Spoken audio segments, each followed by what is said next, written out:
For men, it's about 10 to 15% body fat. For women, it's somewhere around 18 to 25% body fat.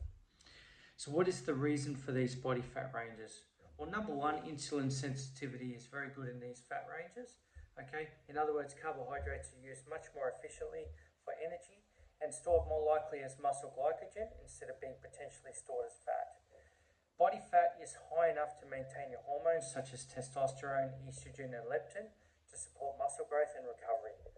Hunger and energy levels tend to be more stable, making it easier to sustain a growth phase.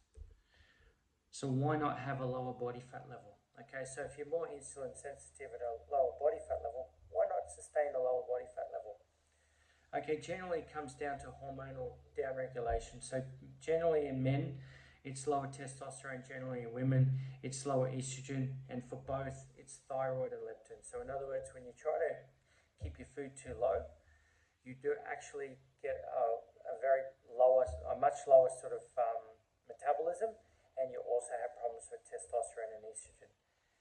Poor recovery and strength stagnation, and there will be prioritization for survival rather than for growth, because you do have to maintain a lower calorie level to maintain that level of calorie intake, fat percentage.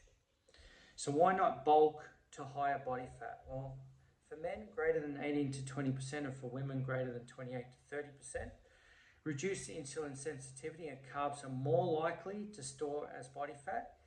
Inflammatory markers rise and recovery is lower, and muscle gain slows relative to fat gain. In other words, you're getting weight gain, but most of it is body fat and not muscle. Okay.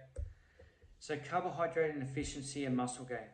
When you are lean, you are more insulin sensitive. This is proven, and carbohydrates are directed more to glycogen replenishment. When you are overweight, insulin resistance increases, and carbohydrates could be stored as fat, and nutrient partitioning worsens. This is why bodybuilders generally tend to stay in a 10 to 15%